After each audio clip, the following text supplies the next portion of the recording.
Sitharaman serial March 12 இன்றைக்கான எபிசோடில் என்ன நடக்கலாமா அப்படிங்கிறத ரிவ்யூவாக பார்க்கலாங்க. சீதா ரிக்வெஸ்ட் பண்ணி கேட்டதுக்காக மகளிர் சுய உதவி குழுவிலேருந்து நிறைய பேர் சீதாவுக்கு ஹெல்ப் பண்ணுறதுக்காக அவங்க வீட்டை தேடி வராங்க. சீதா, இது யார் வீடு, உங்கள் வீடா அப்படின்னு கேட்கவும், ஆமாக்கா இது எங்கள் வீடு தான் அப்படின்னு சீதா சொல்ல, இவ்வளோ பெரிய வீட்டில் இருந்துட்டா நீ அங்கே வந்து அந்த சின்ன வீட்டில் இருந்து கஷ்டப்பட்ட, என்னால் நம்பவே முடியல அப்படின்னு அவங்க சொல்லவும், அக்கா இருக்கிற இடம் முக்கியம் கிடையாது, கூட இருக்கிறவங்களோட மனசு தான் முக்கியம் அப்படின்னு சீதா சொல்லவும் எல்லாருமே ரொம்ப சந்தோஷப்படுறாங்க. சரிக்கா வாங்க மடமடன்னு சாமியை கும்பிட்டுட்டு வேலையை ஆரம்பிக்கலாம் அப்படின்னு சொல்லிட்டு எல்லாருமே சேர்ந்து வீட்டுக்குள்ளே போகிறாங்க. அவங்க காஸ்டியூம் எல்லாம் சேஞ்ச் பண்ணிக்கிறாங்க. எல்லாருமே ஏதோ ஒரு கோயிலுக்கு போகிற மாதிரி ரெடியாகி உட்காந்து சாமி கும்பிட்றாங்க. சீதா பாட்டு பாடுறாங்க.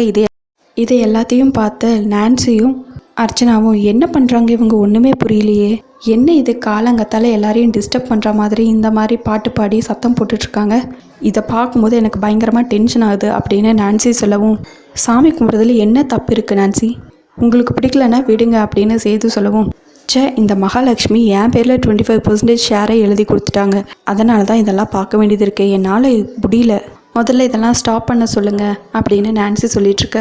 சீதாவை கூட ஒரு விதத்தில் ஏற்றுக்கலாம், ஆனால் உங்களுக்கு இது பிடிக்கலனா நீங்கள் பேசாமல் லண்டனுக்கே கிளம்பி போயிருங்க அப்படின்னு அஞ்சலி, பிரியா, சத்யா 3 பேரும் சொல்லவும், பெரியவங்களுக்கு எப்படி மரியாதை கொடுக்கணும்னு கூடவா உங்களுக்கெல்லாம் தெரியாது, இப்படி தான் பேசுவீங்களா அப்படின்னு அவங்கள திட்டவும், அதெல்லாம் பெரியவங்களுக்கு எப்படி மரியாதை கொடுக்கணும்னு எங்களுக்கு நல்லாவே தெரியும், ஆனால் சீதா உங்களை மாதிரியெல்லாம் கிடையாது, அவங்க பண்ணுறது கூட பொறுத்துக்கலாம், ஆனால் நீங்கள் பண்ணுறது தான் பொறுத்துக்க முடியல அப்படின்னு 3 பேரும் சொல்லவும் நான்சி அப்படியே சைலண்ட் ஆயிடுறாங்க.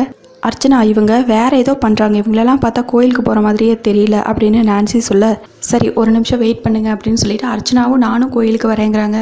சரி வாங்க அப்படின்னு சொல்லிட்டு சீதா, மீரா 2 பேரும் சொல்லவும், என்ன இவங்க டக்குன்னு சரின்னு சொல்லிட்டாங்க அப்படின்னு அர்ச்சனா நான்சி கிட்ட சொல்லிட்டு இருக்க. சீதாவும் மீராவும் கண்டுபிடிச்சிடுறாங்க எதுக்காக அர்ச்சனா இந்த மாதிரி திடீர்னு அவங்களும் கோயிலுக்கு வரேன்னு சொல்கிறாங்கங்கிறத புரிஞ்சுக்கிட்டு அவங்க வரமாட்டாங்கன்னு தெரிஞ்சு அவங்க சரி வாங்கன்னு கூப்பிடுறாங்க. அதுக்கப்புறம் அர்ச்சனா, இல்லை சரி நான் வரல அப்படின்னு சொல்லிடுறாங்க நான்சி கிட்ட. நிஜமாவே உங்கள் கோயிலுக்கு தான் போவாங்க போல இருக்குது, என்னையும் கூப்பிட்றாங்கன்னா அப்போ பொய்யெல்லாம் இருக்காது அப்படின்னு சொல்லிட்டு இருக்காங்க. இன்னொரு பக்கம் சீதா, மீரா எல்லாரும் அவங்க கேங்க்கு கூப்பிட்டு அவங்க செட் பண்ணி வச்சுருந்த இடத்த தேடி போகிறாங்க. அங்கே போய் மிஷின் எல்லாம் எடுத்து ஓப்பன் பண்ணி டஸ்டெல்லாம் க்ளீன் பண்ணி அந்த ரூமையே ஃபுல்லாக க்ளீன் பண்ணிவிட்டு சாமி கும்பிட்டுட்டு வேலையை ஸ்டார்ட் பண்ணுறாங்க. என்னதான் இவங்க கோயிலுக்கு போகிறேன்னு சொன்னாலும் நான்சிக்கு டவுட்டாகவே இருக்குது. திரும்பவும் அர்ச்சனாவை கூப்பிட்டு பேசிகிட்டு இருக்காங்க.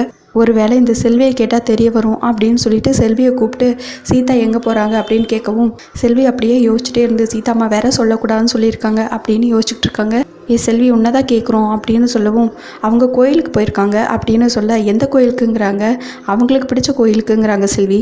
சீதாவுக்கு பிடிச்ச கோயில் தான் எந்த கோயில் அப்படின்னு கேட்கவும், அவங்க போயிருக்கிற கோயில் தான் சீதாமாவுக்கு பிடிச்ச கோவில் அப்படின்னு சொல்லிட்டு வாழைப்பழ காமெடி மாதிரியே திரும்ப திரும்ப அர்ச்சனா, சுபாஷ் எல்லாரும் கேட்கவும் செல்வி இதே பதில சொல்லிட்டு இருக்காங்க. இதை கேட்டதும் டென்ஷன் ஆயிடுறாங்க எல்லாரும்.